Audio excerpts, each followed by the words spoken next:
Now when a man works, his wages are not credited to him as a gift, but as an obligation. However, to the man who does not work, but trusts God, who justifies the wicked, his faith is credited as righteousness. You see that a man is justified by works, and not by faith alone. What? Does the Bible contradict itself? The reasons for the Reformation, sola fide, next on So What?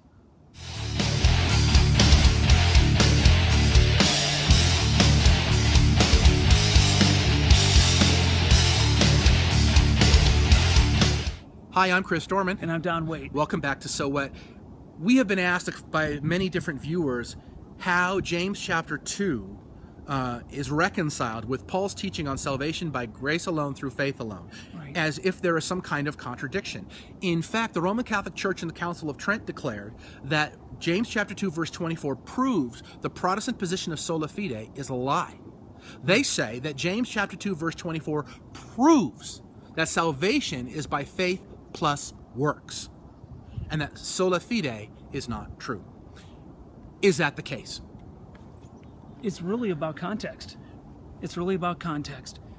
Just like in when you're selling houses, it's about location, location, location. When you're reading the Bible, it's about context, context, context. When you have seemingly difficult verses, the first thing you want to go to is reading the surrounding context. Make sure that you're reading it in its native context, not in isolation. That's okay? right. That's right. So, Don, how many ways of salvation are there? There's one. No, there's not. There's more than one. What? That's right. Can a woman be saved through childbirth? Well, that's what Paul says in 1 Timothy. Is that what Paul meant, though? Good point. What if you are not a Christian and you're worried about your eternal security, but you're not interested in becoming a Christian? All you have to do is marry a believer. Then you're saved, right? Well, that's what he told the Corinthians, right? Isn't that what he said in 1 Corinthians 7? Is that what he meant, though? Oh, see? You see, how many ways of salvation are there, beloved? There's only one way, and that's through Jesus Christ. There is no other way. Salvation, period. But you can pull those verses out of their context to get them to mean anything. And beloved, with all due respect, that's exactly what Rome has done with James chapter 2. This passage, James chapter 2:24, has been ripped out of its original context to support a lie, that we are saved by faith and our works, and not by faith alone. Let's look at the word love, for example, Chris. The English word love, yeah. Yeah. In English, the word love is used in a lot of different ways. Like, I love pizza. I love football. I love my wife. I love my country.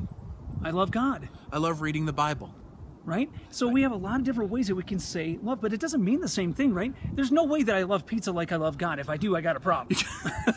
You're an idolater. Right? You're an idolater. Yeah. Right. So we can all agree, right, that the word in its context matters. Right. And so to really understand what we're saying is you've got to look at the context of our conversation, right? That's excellent. It sounds simple, but it's necessary. And you've got to do this when you're looking at the Bible. Yes. You've got to look at the context of a passage. You can't just take a verse in isolation and go, this is what it means.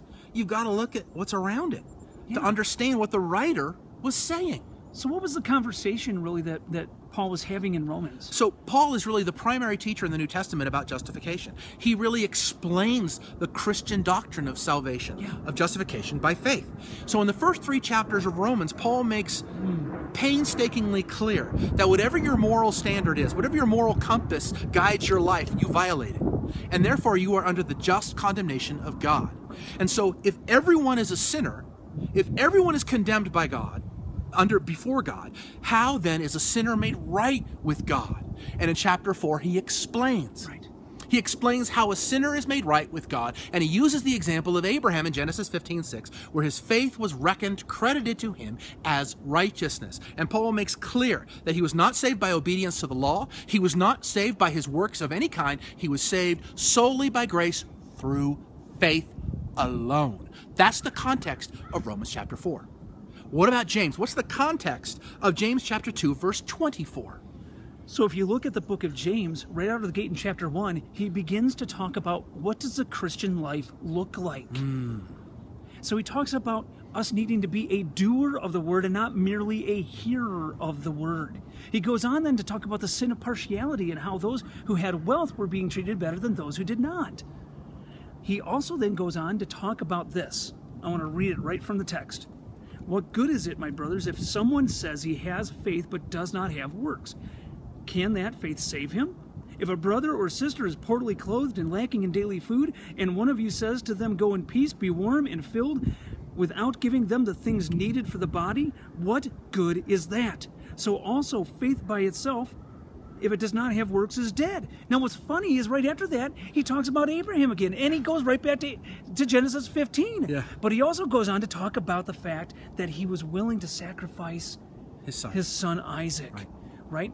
And why is he doing that? To show that his faith actually resulted in him doing something. The context is very different. He doesn't then all of a sudden springboard off into this idea that how is a sinner made right with God? Right. That's not James's point. James's point is saying, look, you claim that you're a Christian. You say you belong to Christ, but there's no evidence of it in your life. Your faith is actually dead. In other words, your faith is worthless. He says you can believe all the right things just like the devil does. Right? And he shudders. He doesn't love the truth. He hates the truth, but he believes all the right things. He says, look, you can claim to believe all the right things. That doesn't mean you're a Christian. Right. That doesn't make you saved. There must be evidence of that in your life. That is James's emphasis. Took me a while to get that word. But the problem is in James chapter 2, verse 24. He says, a man is justified not by faith alone, right? By what he does. That word justify is the same word that Paul uses in Romans chapter 4. Now remember our earlier discussion. The same word doesn't always mean the same thing. Every single time it's used, it depends on its context. Now in the context here, is James talking about how a sinner is made right before a holy God, declared not guilty before God? No. Not at all. He's saying, how is the Christian life made manifest? Where's the evidence of that Christian life? You know what, Chris, is there anywhere else in the Bible where the word justify, that same word in the Greek, is used in the way we're talking about it, James using it? Yes. Yes, there is. Matthew chapter 11. Jesus said, wisdom is proved right, justified by her children. Is Jesus declaring that wisdom is declared not guilty before a holy God by her children? Is that what his point is? Absolutely not. What's his point? His point is that the proof of wisdom is in the fruit. Exactly. Exactly! Right? So, again, put that meaning into the context of James. He's saying the veracity of your profession of faith is borne out in the fruit. Right. This is not unlike what John said, really, when he said, hey, listen, man, you say you love God, but you hate your brother, you're a liar. You're a liar, and the truth is not in you. The truth is not in you. A genuine Christian life will bear fruit. Period. While faith that saves is alone, saving faith is never alone. And in fact, Paul himself in Ephesians says that we are what? Saved unto good works, which God has prepared beforehand that we should walk in them. Exactly. In Romans chapter 1, he talks about the obedience that is birthed from faith. Obedience comes from faith. It's not obedience and faith working together to save. Right. Obedience comes once we are saved. Once that heart of stone has been transformed to a heart of flesh. Once that hatred of God is transformed into love for God. We desire to please him and live our lives for him. Awesome. And James is exactly saying that. You say you love God, then show it by your life. Show it by your life. That's the context of James chapter 2. So what then is, there's no contradiction, is there? There's no contradiction. There's no contradiction whatsoever because they're talking about two different things, beloved. They're not talking about the same things. Paul is saying, how is a sinner made right with God? And James is saying, how is a Christian demonstrating his faith to others? Two very different things. So why is there this conflict? Because Rome has lied. Rome has lied and pulled James 2:24 out of its context to support its own false teaching that we are saved by faith plus works. Paul says that is a damnable lie. Thank you for tuning in, my friends, and I'll talk to you next week. See you soon.